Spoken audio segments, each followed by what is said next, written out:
레위기 21장 10절에서 24절, 21장 10절에서 24절까지 찍습니다. 자기의 형제 중 관유로 부흥을 받고 미인되어 그 예복을 입은 대제사장은 그의 머리를 풀지 말며 그의 옷을 씻지 말며 알타 시체에 든지 가까이 하지 말지니 그의 부모로 말미암아서 더러워지게 하지 말며 그의 성소에서 나오지 말며 그의 하나님의 성소를 속되게 하지 말라. 그는 하나님께서 성별하신 관유가 그 위에 있음이니라. 나는 여호와니라. 그는 처녀를 데려다가 아내를 삼을지니 가거나 이혼당한 여자나 창녀짓을 하는 더러운 여인을 취하지 말고 자기 백성 중에서 처녀를 취하여 아내를 삼아 그의 자손이 그 백성 중에서 속되게 하지 말지니 나는 그를 거룩하게 하는 여호와이니라. 여호와께서 모세에게 말씀하여 이르시되 아론에게 말하여라. 누구든지 너의 자손 중 대대로 육체의 흠이 있는 자는 그 하나님의 음식을 드리려고 가까이 오지 못할 것이니라. 누구든지 흠이 있는 자는 가까이 오지 못할지니 곧 맹인이나 다리 쩌는 자나 코가 불안정한 자나 지체가 더한 자나 발 부러진 자나 손 부러진 자나 등 굽은 자나 귀에 꽂자라는 자나 뼈에 백막이 있는 자나 색진이나 거짐이 있는 자나 고환 상한 자나 제사장 아론의 자손 중에 흠이 있는 자는 나와 여호와께 화제를 드리지 못할지니 그 흠이 있은즉 나와서 그의 하나님께 음식을 드리지 못하느니라. 그는 그의 하나님의 음식이 제장의 물이든지 성물이든지 먹을 것이나 휘장 안에 들어가지 못할 것이요 제단에 가까이 하지 못할지니 이는 그가 흠이 있음이니라. 이와 같이 그가 내 성소를 더럽히지 못할 것은 나는 그들을 거룩하게 하는 여호와이니라. 이와 같이 모세가 아론과 그의 아들들과 온 이스라엘 자손에게 말하였더라. 흠이 없는 거룩한 예배자. 하나님을 예배하며 섬겨야 될 제사장들, 그들이 하나님께 택하심을 받았고 또 거룩하게 구별이 된 사람들이기 때문에 결코 세속화되어서는 안 된다. 이스라엘 백성들도 그렇지만 특히 제사장들은 이스라엘 백성들을 대표해서 중보해야 될 막중한 책임을 가지고 있는 사람들이기 때문에 각별히 자신을 살피고 조심해야 된다는 것입니다. 제사장이 거룩하지 못하면 그 예배는 하나님이 받으실 수 없습니다. 그 예배가 온전히 하나님께 연락되지 못한다면 하나님의 백성들의 모든 죄가 사함받을 수 없는 것이기 때문에 매우 중대한 문제지요. 그래서 이스라엘 모든 백성들의 속죄와 생명까지도 그 죄의 삭시 사망이니까요. 그 죄의 문제가 해결이 안 되면 하나님의 진노가 그대로 임할 수밖에 없는 것이고 자신뿐만 아니라 모든 사람을 죽음으로 이끌어간단 말이죠. 굉장히 심각한 문제죠. 그래서 자기 자신을 잘 살펴야 한다. 확정한 사명감을 깨닫고 살아가야 된다는 것을 말씀하고 있죠. 그래서 관유로 기름 부음을 받은 사람들이고 예복을 입은 대제사장들. 이것은 이제 곧 지금 하나님 성소에서 주님을 섬기고 있는 모습이죠. 기름 부음을 받았고 예복도 입었고 하나님 앞에서 주님을 섬기고 있는 중에 머리를 풀지 말고 옷을 찢지 말아라. 죽은 자를 위해서 애도하지 말라. 이런 말씀하셨네요. 머리를 풀거나 옷을 찢는 것은 극한 슬픔을 당했을 때 하는 행동이죠. 부모가 죽었다. 굉장히 슬픈 일이죠. 옷을 찢거나 머리를 풀고 슬퍼할 수밖에 없는 상황인데 그렇게 하지 말랍니다. 삶 속에 아무리 극한 슬픔과 고통이 다가온다 할지라도 부모가 죽는 경우라도 자신에게 주어진 임무에 충실하라는 뜻이죠. 하나님을 섬기고 있던 제사장이 그 자리를 떠날 수는 없다. 성소를 나오서는 안 된다라는 것입니다. 저는 대제사장, 주님을 섬기는 일은 사사로운 감정이나 또 개인적인 일들로 인해서 자신에게 주어진 직무, 책임, 이것을 절대 소홀히 해서는 안 된다는 것입니다. 그 사명에 대한 책임감이 아주 분명해야 돼요. 막중함, 나 개인의 일 때문에 이스라엘 전체의 백성들을 위해서 속죄하는 일을 중단할 수는 없는 것이다. 이게 아주 분명하네요. 이런 게 삶의 우선순위죠. 삶의 우선순위. 하나님을 섬기는 대제사장들뿐만 아니라 오늘 우리가 제사장으로서 말이죠. 주님을 바르게 섬겨야 될 저희들이기 때문에 이런 부분들을 좀 잘 정리를 해야 됩니다. 우리의 마음의 중심이 어디에 있는가? 삶의 우선순위가 어디에 있는가? 이런 것이 바로 정체성과 관련이 있는 거예요. 내가 누구냐? 여기에 대한 분명한 인식이 없으면 내가 하나님께로부터 기름 부음 받아 택함 받고 하나님을 예배하고 섬기는 귀한 책임을 맡은 사람이다. 자기 인식이 있어야 그에 합당한 삶을 살아갈 수가 있는 것이죠. 자, 이런 규례에 나타난 하나님의 뜻은 신약 시대에 넘어와도 그대로 이어집니다. 예수님께서도 이와 관련된 말씀을 하셨죠. 누가복음 6장 9장이죠. 59장 59절 60절에 보면 주님 말씀하시죠. 또 다른 사람에게 나를 따르라 하시니 그가 이르되 나로 먼저 가서 내 아버지를 장사하게 허락하옵소서. 이르시되 죽은 자들로 자기의 죽은 자들을 장사하게 하고 너는 가서 하나님의 나라를 전파하라. 예수님도 이 말씀하셨거든요. 주님을 따르려고 하는 제자에게 아버지가 돌아가셨으니 장사 지내게 해주세요. 그걸 놔두고 네가 할 일을 먼저 하라. 이 말씀의 의미는 바로 오늘 본문에 나와 있는 레위기 대제사장이 해야 할 일과 일치하죠. 하나님의 뜻이 같지요. 같아요. 그래서 저는 이 말씀을 연결해서 묵상하면서 예수님을 따르는 제자들에 대한 주님의 말씀인데 예수님의 제자들의 역할이 뭐냐? 복음을 전파하고 그들을 대신해서 하나님께 예배하고 주님을 섬기는 제사장의 역할이로구나. 이 말씀의 의미가 누가복음 9장에 있는 60절의 말씀이 오늘 여기 본문에 나와 있는 레위기의 말씀과 뜻이 같거든요. 하나님의 마음이에요. 그게 하나님의 마음. 그렇다면 오늘 우리가 예수님을 따르는 제자로 부름을 받았다는 것은 무엇을 의미하는 것이냐? 거룩한 예배자로서 저는 바르게 섬겨야 될 사람이라는 것이죠. 뜻이 같잖아요. 그래서 우리는 언제나 우리의 삶의 우선순위가 하나님을 예배하고 섬기고 중보의 역할이라는 걸 잊지 말아야겠습니다. 이 중보의 사명을 제대로 인식하지 못하고 있다면 그것은 죄종으로서 자격이 없는 것이고요. 또 재직도 마찬가지죠. 우리가 재직으로 하나님이 세우셨다라고 하는 것은 다 개인의 유익을 위해서 살아가는 것이 아니죠. 이런 어떤 생각의 분명한 전환이 있어야 되는 거예요. 예수 믿고 구원받은 순간부터 이제 우리는 이기적인 삶에서 벗어나는 거예요. 옛날에는 나만 위해서 살았잖아요. 신앙생활도 내가 잘 돼야 되고 내가 복을 받고 내가 다른 사람들로부터 뭔가 손해를 보거나 상처를 받는 일은 없어야 된다. 근데 이런 중심으로 이렇게 살게 되죠. 그러나 예수 믿고 나면 이게 변하잖아요.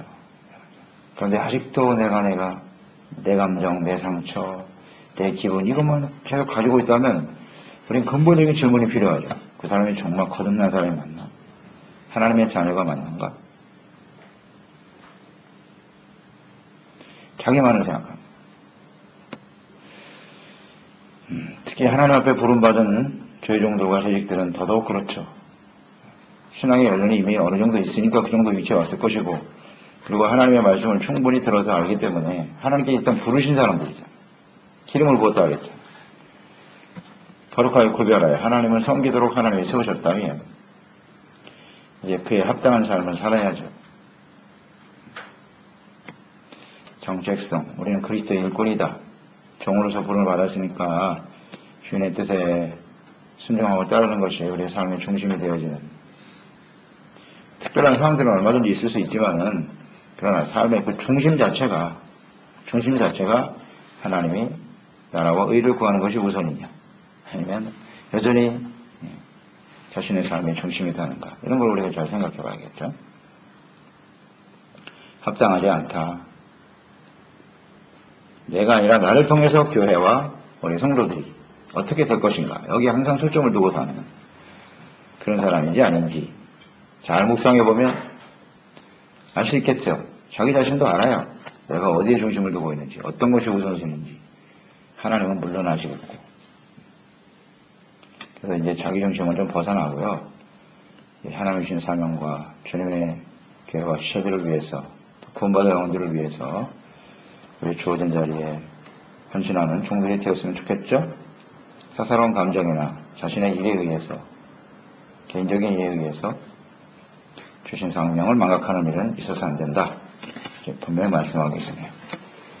13절 15절 역시 지난 선행절에서 말씀하고 있는 내용과 같죠? 결혼 상대 흠없는 여인을 취해야 된다. 그래서 그 가정이 거룩한 가정이 되도록 하나 본을 보여야 되지요. 그래서 실천하지 못한다면 백성 중에서 속되게 하지 말라 그랬어요. 제사장이 속되면 백성들도 속되는 거예요. 세속화되어져 가는 것이죠. 매우 중요한 문제죠. 우리가 이 성경 말씀을 이렇게 묵상하면서 하나님 백성들의 특성들을 쭉 살피지 않습니까? 살펴보면 하나님이 계시고 제사장이 있고 이스라엘 백성들이 있어요. 이 세 가지 관계 속에서 하나님께서 일하시고 이끌어 가시거든요. 간단해요. 하나님, 제사장, 선지자 혹은 왕, 중보자들이죠. 중보자, 그 다음에 백성들. 근데 하나님 백성들이 직접 하나님의 말씀을 들었어요. 그들도 음성을 들었고요. 하나님을 섬기고 있습니다만 가장 중요한 역할을 하는 사람이 사실은 제사장들이죠. 중보자가 굉장히 중요한 역할을 해요. 그 중보자가 타락하면 백성들은 무조건 타락하더라고요. 볼 것도 없어요. 왕이 우상을 섬기면 백성들은 그냥 다 따라서 우상 섬기고, 백성들 중에서 하나님을 바르게 섬깁시다 이렇게 일어난 적은 한 번도 없어요. 이스라엘 역사를 보세요. 하나님이 특별히 택한 기름 부어 세운 사람들을 통해서 바르게 이끌어가는 영향이 있단 말이죠. 이게 백성들의 특성이 이렇다고요. 이걸 분명히 생각해야 돼요. 어쩔 수 없어요. 하나님의 그런 지적 가운데 세우셨기 때문에. 그러니까 제사장의 타락은 곧 백성들의 타락으로 이어지는 거예요. 속되게 하지 말라. 제사장이 속되면 백성들도 속되는 거예요. 불완전하죠. 그래서 인간의 제사장이라는 것은 굉장히 불완전한 요소를 품고 있는 거죠. 그래서 예수님이 직접 오시는 거예요. 사람 제사장 갖고는 안 되거든요. 예수님이 직접 오셔서 대제사장이 되셔서 헌신하심으로써 하나님께 나아가 속죄받을 수 있는 길을 활짝 열어놓으신 거죠. 그러니까 오늘날도 이 죄종들의 타락, 이건 당연한 거예요. 이상한 일이 아닙니다. 옛날부터 있었던 일이고. 근데 문제는 뭐냐면 그 제사장과 종들이 타락하고 교회와 재직들이 타락했다는 얘기는 이미 그 밑에 있는 모든 성도는 대부분 다 부패하고 있다고 보면 되는 거죠. 그렇게 봐야 돼요. 그러나 구약시대와 오늘이 좀 차이점은 있어요. 오늘날은 성령이 우리에게 주어졌고 성도들에게 각자에게 나눠져 있었고, 그 다음에 성령님께서 또 특별한 사람에게 임하는 게 아니라 모든 사람 만민에게 성령을 부어주시겠다고 약속하셨거든요. 그러니까 이것이 이제 신구약의 차이는 있어요. 성령의 인도하심을 따라 할 수 있고 개인이 하나님께 나아갈 수 있기 때문에 개인적으로 깨어있는 사람, 신실한 종들이 많이 있을 수 있어요. 있을 수 있지만 그 관계나 어떤 질서는 계속되고 있다는 거죠. 죄종들을 통해서 세운 재직들을 통해서 그리스도의 몸된 교회를 세우고 이끌어가는 그런 역할과 사명이 주어져 있다는 거 항상 잊지 말아야 돼요. 그러니까 오늘날은 일반 성도들 중에도 말씀을 깨닫고 성령의 충만함과 인도하심을 따라서 깨어서 중보하고 기도하게 된다는 거. 그 순간에 그 사람이 이미 중보자가 된 거예요. 그 역할이란 말이에요. 구약시대에는 레위 족속들만 제사장이 될 수 있었지만 오늘날 신약성도는 모든 사람이 제사장이 될 수 있다. 그렇잖아요? 그게 차이점이죠. 그래서 하나님의 말씀을 듣고 깨닫는 거예요. 선지자가 뭐예요? 하나님의 말씀을 듣고 전하는 거잖아요. 하나님의 말씀이 들려지지 않는 사람은 아무리 들어갈 소용이 없는 거고요. 말씀을 듣고 그게 막 깨달아지는 거예요. 그 말씀 앞에서 막 눈물이 쏟아지고 회개하고 역사가 막 일어나거든요. 이게 이미 선지자가 된 거예요. 그리고 예배의 소중함을 깨닫게 되는 거예요. 그래서 누구보다도 예배를 귀하게 여기고 하나님께 나가서 예배하고 자기보다는 주변에 있는 사람들을 바라보면서 기도하기 시작하고 그 사람이 이미 제사장이 된 거라고요. 근데 그런 사람들이 타락하게 되어지는 경우를 얘기하는 거예요. 그 중보자로서 그 책임과 사명을 인식하지 못하고 그러한 책임을 맡은 종들이, 그런 사람들이 대부분 교회 안에서 재직들이 아니겠습니까? 하나님께 헌신하게 되는 거죠. 그런 중요한 위치에 있는 사람들이 자기의 사명감을 깨닫지 못하고 박중함을 깨닫지 못하고 세속화 되어지기 시작할 때 그 밑에 있는 모든 사람들은 다 부패할 수밖에 없는 거죠. 무슨 말인지 아시겠죠? 바르게 이끌어줘야 되거든요. 그 책임은 우리에게 있다는 거예요. 깨달은 사람에게. 그러니까 흠이 있는 모습으로 나타나면 절대 안 된다. 이 말씀을 옛날에 그냥 레위 사람들에게만 해당이 되는 말씀이라고 생각하시면 안 되고요. 뭐 죄종들에게만 해당이 되는 말씀이 아니라 하나님의 말씀을 듣고 깨달은 우리들이에요. 나에게 적용시켜야 된다고. 가정을 잘 지켜야 되고 거룩하게 지켜가야죠. 지키지 못하면 그런 사람이 드려지는 예배는 하나님이 받으실 수가 없나이다. 이렇게 되는 거죠. 16절 24절의 내용에 보면 육체에 흠이 있는 자는 제사장직을 수행하지 못하도록 하셨네요. 못하도록 하셨어요. 하나님께 음식을 드리지 못한다. 제물이죠. 하나님께 드려지는 제물은요. 그 제물 자체도 흠이 있으면 안 돼요. 양이나 뭐 염소나 소를 드릴 때 어디 상한 데가 있는 걸 드리면 하나님 받으실 수 없다고 했거든요. 그 제물을 드리는 제사장도 역시 마찬가지로 흠이 있는 사람이 드려서는 안 된다. 이것은 외적으로 나타난 하나님이 이제 외적으로 나타나는 하나의 규례를 통해서 주님이 강조하신 것은 내적 성결이죠. 그만큼 하나님 앞에 육체와 혹은 우리의 심령 속에 흠이 없는 모습으로 하나님께 나아가야 된다라는 것을 주님이 가르쳐 주시기 위해서. 그러니까 하나님이 장애인들을 무시하려고 하시는 그런 의도가 아니에요. 이 하나님의 마음을 잘 읽어야 돼요. 사람들이 하나님 앞에 나가서 예배드리는 일이 얼마나 소중하고 중요한 일인가를 잘 인식하지 못하니까 눈으로 볼 수 있도록 보면서 깨달을 수 있도록 하나님이 이런 규례를 만드신 거예요. 이런 흠이 있는 사람은 하나님께 나가면 안 된다는 거예요. 이렇게 철저하게 내적 성결에 있는 거죠. 하나님의 뜻은. 그러니까 항상 자신의 마음을 잘 살피고 죄가 있으면 버리고 청결한 모습으로 하나님을 섬겨야 된다라고 하는 것을 눈으로 보고 깨닫게 하시려고 이런 규례를 만드신 것입니다. 네. 근데 예수님이 오셨잖아요. 예수님이 오셨을 때 어때요? 이제 하나님의 뜻이 완전히 이루어지죠. 예수님은 소경, 절뚝벌이 다 고쳐주셨어요. 예배 드리는 회당 중에서도 안식일 날 손 많은 사람 불러다가 고쳐주셨어요. 장애인을 무시하시는 분이 아니에요. 하나님이 그들을 불쌍히 여기시고 어떻게 하면 그들을 치료해주고 온전케 하시느냐, 이 하나님의 마음에. 다만 이런 규례를 주신 하나님의 뜻을 잘 이해해야죠. 그런데 이 하나님의 뜻은 모르고 그걸 그냥 문자적으로만 지키는 거야. 그래놓고는 자기는 온몸이 멀쩡하니까 나는 거룩하네. 말이 안 되는 소리거든요. 이게. 겉은 멀쩡한데 속은 썩어 있어? 그런 사람도 자격이 없는 거죠. 이 하나님의 말씀에 대해서 잘 이해해야 합니다. 그러니까 신약 시대에 들어와서는 이제 육체에 어떤 장애가 있다고 해서 하나님을 섬기는 데 있어서 지장을 주지는 않습니다. 제한하지 않습니다. 왜냐하면 하나님께서 이제 예수님 말씀하셨잖아요. 요한복음 4장. 사람이 예배를 드리는 것은 신령과 진정으로 드리는 것이다. 진정한 영적 예배를 드릴 수 있어야 된다는 거죠. 그걸 하나님 받으신단 말이에요. 그러니까 예배 자체라고 하는 것은 영적인 사건이잖아요. 영적인 사건이에요. 육체적으로 드려지는 어떤 외적인 하는 예배 행위가 아니거든요. 형식이 아니고 영으로서 드리는 거예요. 하나님 앞에서 자기 자신을 살피고 죄를 깨닫고 회개하고 용서받고 거룩하고 의롭다함을 얻고자 하는 간절한 열망, 하나님께 대한 간절한 열망, 하나님을 사랑하는 마음, 이런 것들이 진정한 예배예요. 그러니까 예수님께서 율법을 완성하러 오셨다고 그랬거든요. 율법을 완성하셨다. 그 의미를 잘 이해해야 돼요. 율법을 완성하셨다라고 하는 것은 율법의 모든 제도들에 나타난, 규례에 나타난, 제사에 나타난 이런 모든 형식을 통해서 깨닫게 하시려고 했던 하나님의 뜻이 예수님을 통해서 완전히 이루어진 거죠. 그 완성됐다고 하는 것은 의미가 완성됐다는 얘기예요. 하나님 앞에 어떻게 하면 이롭고 거룩하고 진실된 예배자가 될 수 있을 것인가? 어떻게 하면 죄사함 받고 의롭다함을 얻고 그 말씀 속에 나타난 하나님의 사랑과 그 공의에 대한 우리의 바른 태도를 가지고 주님을 섬길 것인가?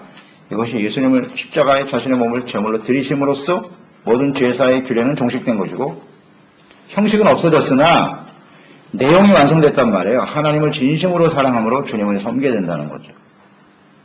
무슨 의미인지 아시겠죠? 이걸 잘 이해해야 합니다. 이걸 이해하지 못하면 율법주의자가 되는 것이고, 예수 믿고도 아직도 율법을 지켜야 구원받을 수 있다고 말하는 사람이 되는 것이죠. 또 너무 반대 극단으로 가서 율법은 필요 없으니까 우린 지키지 않아도 된다고 또 흘러가는 거죠. 네, 둘 다 잘못했죠. 율법의 완성이라는 것은 그 율법에 나타난 하나님의 뜻을 바르게 이해하고 주님을 신령과 진정으로 예배하는 자, 충성. 그런 사람이 되라는 거잖아요. 그러니까 장애를 가지고 하나님께 나가도 그 사람이 진정 심령 속에서 예수님을 구주로 영접하고 자신이 하나님 앞에 얼마나 심각한 죄인인가를 깨닫고 하나님께 대한 간절한 열망과 의로운 마음으로 거룩함으로 하나님께 나가는 사람, 그의 몸을 진정 하나님 기뻐하시는 거룩한 산채물로 드리는 사람은 하나님이 그 예배를 받으십니다. 그 차이죠. 이렇게 완성이 되어져야 한다는 거죠. 이게 분명해요. 당시에 이스라엘 백성들을 보세요. 이 율법의 말씀을 하실 때 이렇게 구체적으로 주님이 기록을 해 놓으셨는데도 어떻게 됐어요? 그 율법을 갖고 광에서 다 죽었잖아요. 못 지키잖아요. 그렇게 얘기를 하셨는데도. 주님이 그걸 의도하신 거, 생각하신 거. 이들이 가나안 땅에 들어가면 반드시 부패하고 썩어질 거야. 세상 사람들이 하는 거 그대로 따라갈 것이거든.